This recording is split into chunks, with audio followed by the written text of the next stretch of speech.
Hi there guys, Gary here for GenVFX. Welcome back to another either 1x1 or tutorial. What I've been doing most of the time so far is taking one piece of a little part of Blender and kind of explaining it in as much detail as possible.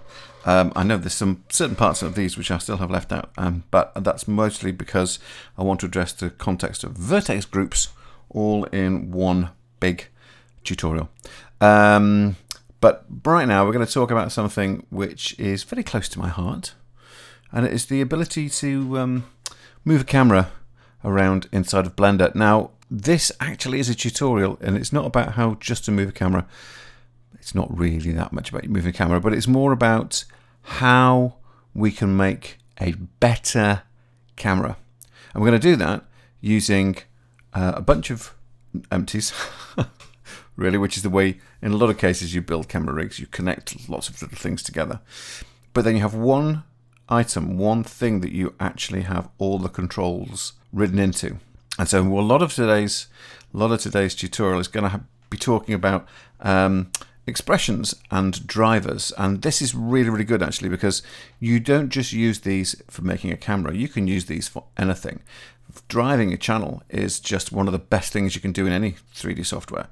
So it could be anything from like a snap on a joint, or or a parenting constraint. These are some of the stuff that you can actually do, which actually is really wonderful. But we're going to use it to make a better camera. Now, I do this with all 3D software that I've ever used. I've always tried to make a better camera because I don't like it when you just take a camera and translate it around and rotate it around. Because having a single aim point is okay, but it still doesn't allow you to get as much control out of that camera as you'd really like to. So I've created my better camera, or my anim cam. But let's just refer to it as better cam to make our lives better. So let's very quickly go here, and I'm going to click in the workspace, and we have in here our default cube, and we've got a camera, and we've got a light. Well, let's just get rid of the light. I don't need the light quite much. And the default cube, do you know what I'm going to do? I'm going to turn its visibility off. I don't need to see it really, but I do need to see the camera. Now, if I can very quickly do some annotation on here, but before I do, I just want to reposition the camera. So let's set the camera. There you go. Come on. Hello, Mr. Camera. There we go. Let's put its translation positioning, all the translations, back to 0. And then let's just take this X1 and let's just push this up to 90. So we're looking down our Y-axis. So if we think about it, our Y-axis is our front and back, our X-axis is our left and right, and our Z-axis is our up and down. Okay? So when you're manipulating a camera, what you want to be able to do, say you're looking at an item, and I'm just going to leave if you imagine that the cursor is an item in the middle of our world. Please bear with me while I just move the camera back. So I'm going to take the camera, I'm going to pull this camera back to here. Now, what is the best thing in the world about looking around with the camera? Well, you want to be able to say, okay, if this is my central object, what I want to do is be able to, if I'm looking at this, I want to be able to rotate around it. I'm just going to try that again. I want to be able to rotate around it like this. I want to be able to tilt over the top of it, and then I want to be able to pull back from it or zoom into it. So those are 3 intrinsic controls that you need for us to be able to move around. Just get this back onto the X, get this back onto the Y axis. Here we go, like that. There you go. That's all fine for the global maneuverability of the camera, but then you want to be able to adjust the rotations and translations of the camera itself in its own space. So imagine these as your global shifts of your camera. What you've got here, if our camera is now, say, less there, let's move it back here. You also want to be able to take and maybe just do a little bit of yaw on that way, and then maybe you want to be able to roll the camera around its own personal axis. And then also you want to be able to pitch it up and down. So essentially what you've got there is your pitch and roll for the camera, and then the rotate, the tilt, and the zoom at the camera in relation to what it's looking at. And this is the kind of the way that I thought about this, and I started to do this the first time round, was I want to be able to move this from here to here, but I want all of these controls on the camera over here. And the best way to do that is to actually have it so that the camera is at the bottom end of a chain of empties or a chain of nulls, or however you want to look at it, that leads back to the top group node, which is that element there that you move around from one place to another. So let's start this out. Basically, the first thing you need to do is work out the list and the line of empties that you're going to need to be able to get this to work. So I'm just going to basically go back here. I'm going to do what I tried to do before, which was erase nothing there. Let me just get rid of all of this from here. And let's take our camera, move it back in, because we might as well. Oh, and it's just a little hangover there. There you go. A little hangover, man. I feel a bit sick. So here's our camera. I'm just going to make it a little bit bigger, and I'm going to create an empty, plain axis empty, and I'm going to call it Betacam. So there we have that one simple empty, and that there you can see it's at the origin. And now I want to start building my global transformation nulls. So I'm going to add in another empty, a plain axis, and I'm going to call this one, cam rot with a capital R. I'm now going to duplicate that, go Shift D, and I'm going to press escape so it doesn't shift around. I'm going to call this one cam tilt. Just make sure I'm spelling everything correctly here, because that actually has a bit of a bearing later. Let's do it again this way. Let's go empty, let's go plain axis, and in here let's go cam zoom. Cam zoom. Sounds good. And so those are our global controls. Now let's add, and let's, if I just Shift A and they're just here, that way, plain axis, and I rename this one, and I call this one cam yaw. If I can spell, that would be good. Yay, cam yaw. And then I'm going to do it again, Shift A, and it's right on the thing that I want. And I'm going to rename this one cam roll. And then I'm going to add another empty from this way. I'm just showing you different ways of doing this. And I'm going to call this one cam pitch. And I'm going to make another one because it's always quite useful to have a little bit of extra movement just at the top end in case you need it for anything, just like a little shift. So let's make an arrows. I'm going to call this one cam off. Cam off. Now, at the moment, these are all separate entities. They're all there. You can see them in the origin, but they're actually not doing anything. They're all nicely set to 0, 0, 0, and that's quite important. We'll leave it that way. And I'm going to take here, I'm going to take my cam rotate, or cam rot. With the finger on shift, I'm going to drag it onto Betacam and let go. So if I open a Betacam now, pop it open, cam rot's been parented to it. And I'm going to take cam tilt, and I'm going to shift and drop that onto cam rot, and cam zoom. I'm going to shift and drop that one onto cam tilt. So that means that I can do a rotation and a tilt, and then I can also then zoom the camera further away from the middle back again. So the two rotations, and the rotations of the camera and of the tilt. So the rotation will be around the Z, the tilt will be around the X. That means that I can then pull the camera back and I can look around all over the place. That's great. That's basically a very simple start to the rig. But then you want to have those individual controls for your camera. So what we're going to do is we're going to now, basically after cam zoom, we're going to shift, attach the pitch to that one. We're going to attach the roll to the pitch, and attach the yaw to the roll. Those ones, it doesn't really matter so much what order they're in. The other ones, it does. So keep that in mind. And then cam off, lastly onto cam yaw, and then properly lastly, the camera, I'm going to attach this one to the cam off like this. Drop. So our camera, I'm now going to reset back to the middle, leave the rotation at 90, and the cam zoom, I'm just going to pull this back to here. Okay, so you can see everything that's actually connected to this has come back with this here.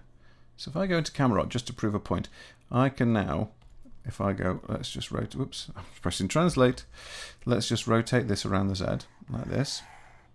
And then the tilt, if I take the tilt and use it on the X, it lifts it up. So I can actually now, with every single one of these things, I can do like a little roll. I can go into the roll, and well, that's actually, I'm doing it like it's a pitch. I can do as a little roll, and then I've got my pitch. Sorry, I've got my yaw, and then I've got my pitch. So here we are at the moment. I've just tilted all the way up there. But here's the thing. I don't want to keep on having to pop into these to get to these. I want to just be able to drive them by manipulating a property that's sitting somewhere else. So the best place for that, of course, is on Bettercam. I want a property. I need to be able to adjust something here. But what I want to do is, if I click here under custom properties, you can see here, this is where these things have been created.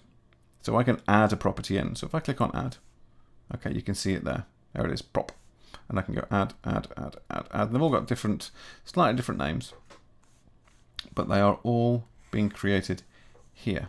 So I'm going to just do this. I'm going to delete all of these, apart from one, which I've got to be prop for. I'm going to click on edit. Now, if I bring this up, you can see here, what we have is the property name. This is called property 4. We have a property value, a default value, which is 1.0 and 1.0 in each one. And then the minimum and maximum values, we have a setup which says, is the library overridable? Using soft limits, and then if you click on that, you've got these values that you can change here. And a tooltip, of course. So very quickly, what you can have is you can have minimum and maximum values here, and then have soft limits inside of those. So say your maximum value is 10 and your minimum value is 0 in your hard limits, if you think about it that way. You can say, well, I've got a soft limit here of 2 and 5. So if you were to scrub inside of this window, it would only give you 2 and 5. So let me show you what I mean. If I set that max value to 100, and then I'll set that to 2 and that to 5. If I then go OK and I scrub here, you can see I'll go up to 5 and down to 2, and now I'm locked just down here. I can't go any higher, but I can get to 10, and I can get to 100 because I've got a hard value. But the moment I scrub, I'll be fine. I can scrub all the way down to 5, 2 and 5, and it goes locked again. So basically, that's what they are. The soft limits are the ones you can scrub in there. Now, something that's very important here, by the way. Obviously, the name's important because you're going to need that. But it's actually the property value and the default value are, you notice they have fraction values in there. That's a very good reason for that. If you haven't got these as fraction values, so if I have that as, so set that to 1, set that to 1, set the max value here. Let's just set that to 10, and let's just turn off the soft limits. So with having it as a single integer, when you go OK, when you move through this, you'll notice that it actually moves integers. So you need to be sure that if you want something which has basically got a floating point number, you have to basically put a floating point value. And even if it is just like 1.0, so it's giving you a value of 1, it's not. It's telling it that it allows you to have an actual floating point value rather than an integer. So that's quite important. So let's start actually taking this first controller in the custom properties and giving it something which is a bit more useful to us, because prop 4 is totally pointless if you're trying to find something which is rotating the camera. So let's call it camrot. And for ease, I'm going to keep everything lowercase just because it makes life a little bit easier. And I'm going to call this down here, I'm going to call this camera Z, camera around the Z zooms camera. Don't need to do this, but it's good to keep it in the loopy bit. The point at which I found out that my recording had gone right in the middle, which is great. Yes, so happy. But basically, because I'm going to carry on with this, just so you know, I built a few more properties. Basically, I did a zoom, a tilt, and then I also did, well, after doing the rotate, and then I also made the pitch, and that was when things started to work a little bit better again. You got that there, so it's cam pitch, cam rock, cam tilt, cam zoom, cam pitch. Let's go add, and then go back down here, and we'll go edit, and this one we will make cam yaw, and that will be, because it's yawing around, the default value also was set to 0. So the yaw is that way, so let's say -90, because I don't think it needs to turn. completely around. Shouldn't do it. Let's make it minus 180 just in case. Minus 180 and then 180 and put the type in here. The camera left and right and go OK. Put the over there. Yes, camera left and right, and then we'll add in the here, prop down here. There it is. Just can't see, it's just out of the way. Edit. And this will be cam roll, like a drum roll. Property value of 0. So 0.0 is important there. 0.0 is important there. And then min max. So we'll take this one and we will make this property minus 90 and 90. And go, oh, well, let's just quickly type in pulls the camera. And I'm going to click OK whilst drinking a bit of tea. Oh, good cup of good old British Rosie Lee. Well, that's really, that's better. Now, so now we've got all of those in there, and we've also got the cam off, but don't worry about it. We're going to leave cam off for the time being. So now I'm going to reconnect a few of these. So we've got cam tilt. So this is the cam tilt. This one here, the X. Oops, bonkers. So let's tilt that to there, and it's a minus value. Keep that in mind. This one has to stay in. So, and also it goes through the process of doing the connections. And I think it's good to go through it just a few times. Even if I don't do them all, I will do a few of them.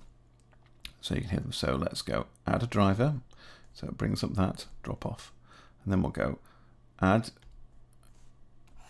driver editor, and we're going to need this to be a scripted expression because we need to add something to stop the value from being minus, because if we're going to be tilting the camera up, I don't want to put in a minus value. I want it to be a positive number, and if it goes below 0, but below the ground plane, I want that to be the negative number rather than the other way around. So what I'm going to do is I'm going to do similar as we would here. The information is coming from Bettercam. In fact, let's just do it this way. Bettercam. It's coming from a single property, and that single property is cam tilt.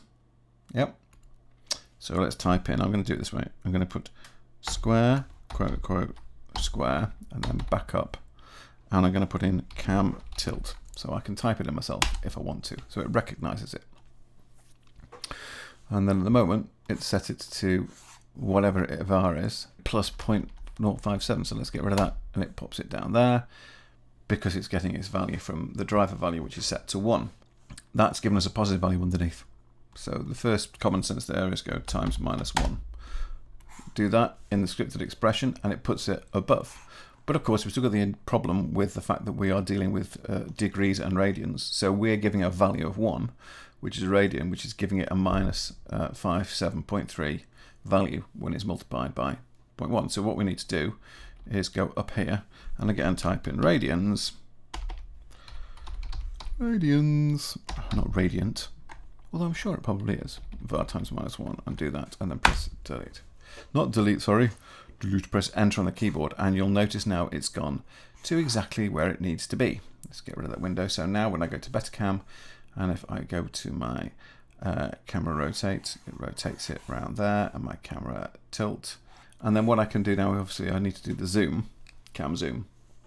So let's go to the cam zoom, and it's this value in the Y for the camera that we need to do. But of course, again, it's a negative value. Now I don't want to put in a negative value. I want to move it a positive number away from our unit. So we have to make sure our expression gives that value. So what do you reckon it's going to be? So if I go, I need to basically link this first of all. So let's add a driver, something to drive it. So there you go, something's going to drive it. What's it going to be?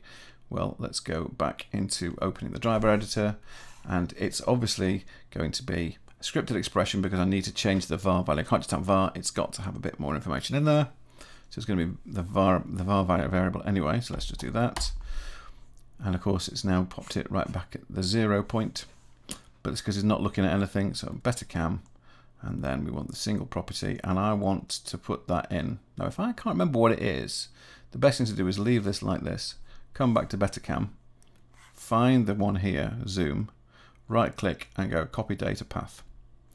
Once you then go back to your zoom and open up your expression editor, in fact, let's have that expression editor here, you can see it there. I can then click in there and go Control V, and it'll paste it in as it should be, which is like that. So there you go. That actually is another way of doing it. So now if you look at this, it's a scripted expression. It's getting the value var, and the var is a single property which is coming from Betacam's cam zoom. So it's Betacam cam zoom is information that goes into var. Var is then the expression which it's reading. So that's where the value is coming from, but I want it to be going in the opposite direction, so I times it by -1 and hit number on my number pad, and there you are. That's now shifted that all the way up there, which isn't very far, but that's purely because the Betacam value is very, very small. So if we go back to the zoom, there you go, we can now push the camera up to about here. So what I'm going to do is very quickly, I'm going to do what I've been doing so far with the roll and with the tilt and with the rotate, and I'm going to put those quickly onto the pitch and the roll and the yaw. So you haven't got to keep on listening to me doing this I'm going to speed through. Okay.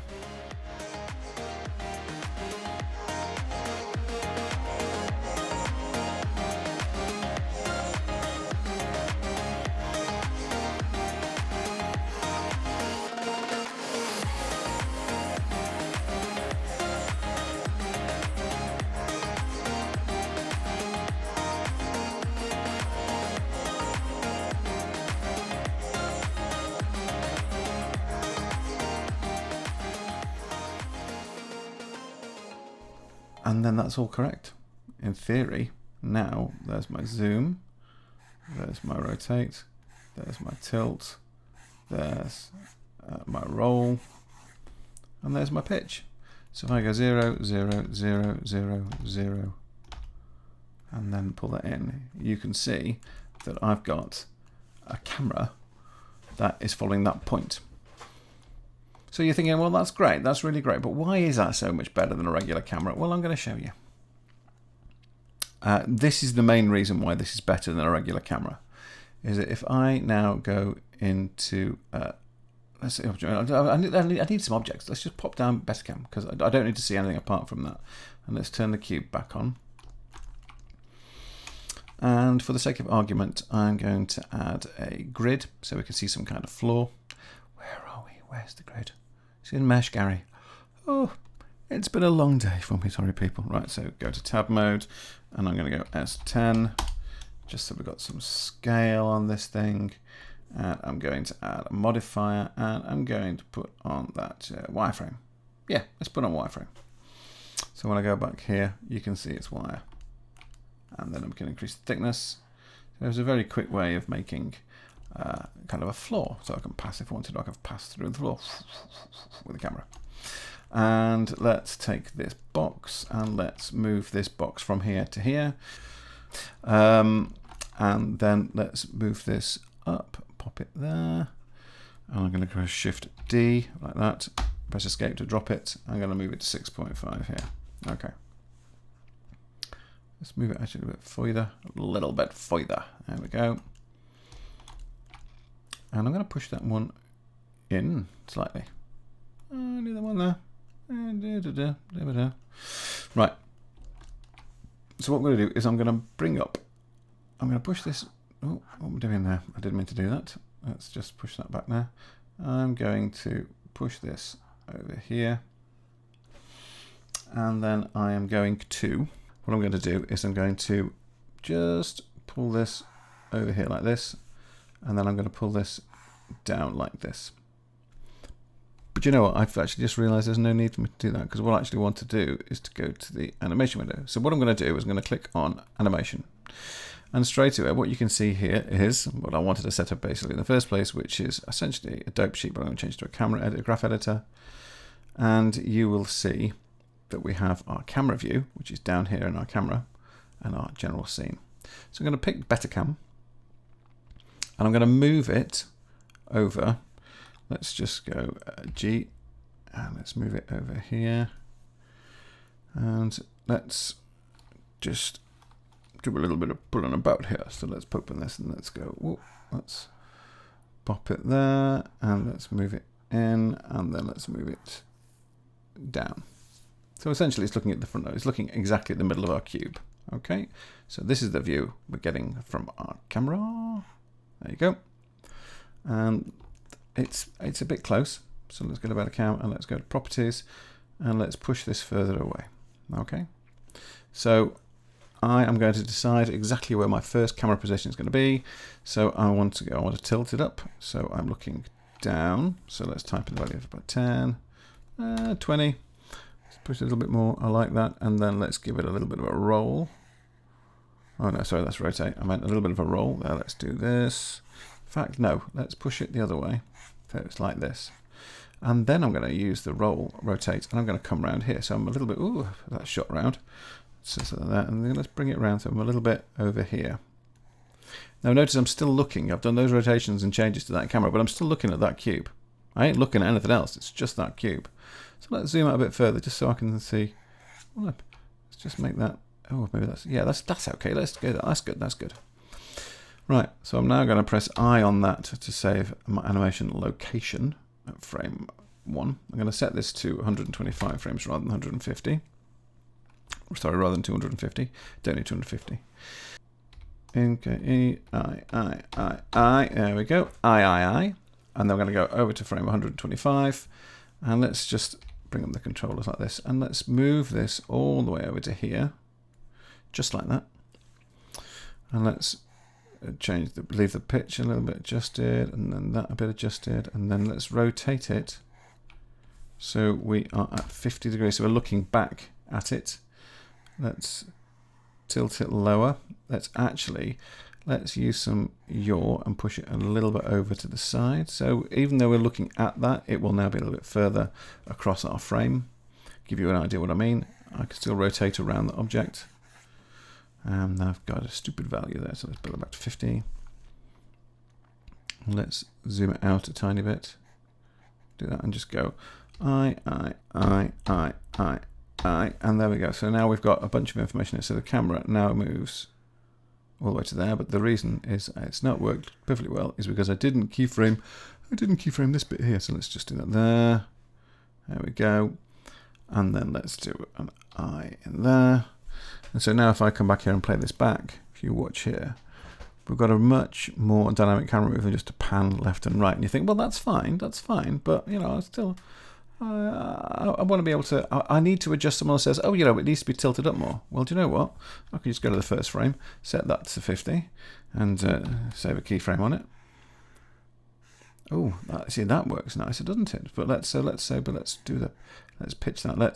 Let's do a little bit more yaw, so I can see the first cube as well. Oh, yeah. And then let's do a little bit more of the zoom a bit bigger, baby. Yeah, baby. And then you come back over here and you go, ooh, and it goes, wee, oh yeah, oh nice. And that is a better camera. Because if I just want to change the roll, I can do it. If you have just another camera and no, I can't change the roll because we've changed the roll, it changes everything else in the camera move. No, not anymore. And you've all there in your fingers for you to play with because of expressions and drivers. So there you go. That's how you build a better camera. There you go. Listen, I'm so done. I've just dropped the mic. I've dropped the pen. Same thing. I hope that's been of some use to you. Obviously, this is going to be available completely free on Gumroad. You can just access it. You can take this camera and have it and just do what you will with it. If you want to do anything else to it, there is one thing which I wasn't going to mention, but you know what, I'm going to because we put it in there. If you'll notice in here, if I just press Shift and then click this down, right at the very bottom, just after camera roll and yaw, we put in a camera offset. This cam off here, if we just move this around, you can see it's here. It's actually here as part of our camera. So even though all our other little bits and bobs have been done, if we just change this from global to local, we've now got a controller that we can do this with, or this with, or we could actually move it in a bit. I wouldn't recommend moving it in a bit. For me, it's more sort of like the X and the Z. But why oh why would we not have something to make it feel a bit more real? Have a little bit of noise on that X and Z. Now, wouldn't that be nice? Yes, it would. So do you know what? Let's quickly do that. Let's add a bit of noise just onto this camera. So it still has it has everything as well as a little bit of camera shake. So we're going to do that with this graph editor. What we're going to do is I'm just going to press N here to bring up all of these lovely things here. And I'm going to put a keyframe on my X. I'm going to insert a keyframe here. And I'm just going to take the Y. I'm going to delete the single keyframe off the Y. So we've got the X and the Z. Pop this open, and you can see I've got them here. Now I've got one keyframe, but I haven't changed that value. It's still set to 0. And what we're going to do is go into the modifiers, and I'm going to add a modifier, and I'm going to add a noise modifier. So if we move this now, you can see, if I just, let me just play this back. What happens is there's like a massive amount of small shaky stuff going on over there. Now that's fine, but I don't want it to be that big. So let's just go in and have a little look. And I'm going to increase the scale of this. Yep. If I just pull this along, you'll be able to see, I think if I put it here, here you go. So we've got scale, strength, offset, phase, and depth. We've talked about them before. We did them with the fish animation. So that still is too big a move, and the scale is too much. So let's put that there. And now it feels, it's got the right sort of bounciness, but it's still too much. So then we take the strength and put it down to 0.1. And what happens now is we get sort of like a little bit of a joggly move, like that. There you go. Yeah. Now that's just on the X-axial axis. Whoa, that's big. So I do the same thing on the Z, because we've got the keyframe on there. So we'll just go add a modifier, we'll add noise, and again, if I play this, you'll see it's too much. Yep, it's like a real bounce. So increase the scale, reduce that strength, and set that to 0.05. And there you go. With what we have now is just a small amount of camera shake, which lends a little bit more reality to the whole thing. And if you don't like it, you go, okay, well, do you know what? Let's just turn that off. I don't want that to affect anything, so let's just turn it off. So you go in, set your strength to 0, go into here and set your strength to 0. Or even if you don't want to do that, you can just go, oh, do you know what? I just don't want those modifiers. Let's just take them and just delete them. But you have the ability to do that without it affecting anything else in your camera. And also, the other thing about the offset, and the reason why I have one there, isn't necessarily for the camera shake. Sometimes I have a camera shake one and an offset one. The reason I have the offset there is because occasionally, if you're doing a big pullback through something which has got a large mass of like trees or branches or blood vessels or anything like that, sometimes when you pull, if you're pulling backwards dramatically fast, you end up passing through geometry, which, unless you've got if you've got a really good clip going on, can look a bit pants. So what I do is I use the offset just to shift it X, Y, and Z, a tiny extra bit of animation on top to avoid things as I'm flying backwards. So it always feels like you're going beautifully back, and there's just this tiny little bit of motion on it, which you don't register because it's in such tiny amounts. And it's really, really good. But yeah, please do something with this camera. In fact, if you do this, if you go and get the camera from off Gumroad, let me know that you've got it. I mean, it will have to, I have to put a minimum value, but it'll be 0. You don't have to pay a penny for it. Go in there and get it. If you do anything with it, please let me know. I'd love to see what you've done with it. As I say, it is a camera that I use all the time. I'm not kidding. I really do use this camera all the time. Okay, listen, guys, thank you so much for sticking up with this. Thank you so much for sticking to this for the while that it's been on for. I hope you've gotten something good out of it and got a good bit of information. It's been great doing this, and keep coming back for more. As I say, every week. Anyway, thanks for subscribing. If you haven't subscribed, why? Just subscribe. Do it. It's not going to kill you. I mean, you may even find it's interesting and fun. And I can stop talking to the microphone so quietly and so closely. It's not nice. It's a little bit. In fact, my nose is against the pop guard. I might have to move away. So there you go. Have a great one, and I will see you in the next iteration of this. So I hope you're all well, and I'll speak to you soon. Take care. Thank you very much. Bye.